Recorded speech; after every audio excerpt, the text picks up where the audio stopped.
Want to replace your fridge's door handle? With these steps, you'll have it fixed in no time. What do you need? A new door handle, a flathead screwdriver, and a screwdriver. Step 1. Remove the old door handle. First, remove the screw covers from the door handle. After doing so, you can remove the old door handle by unscrewing the screws.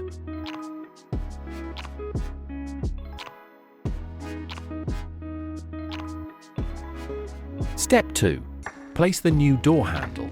Place the new door handle where the old door handle was and tighten the screws.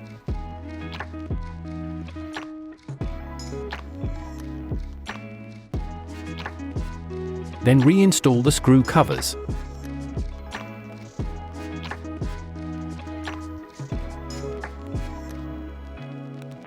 You have replaced the door handle and the fridge is ready to use again.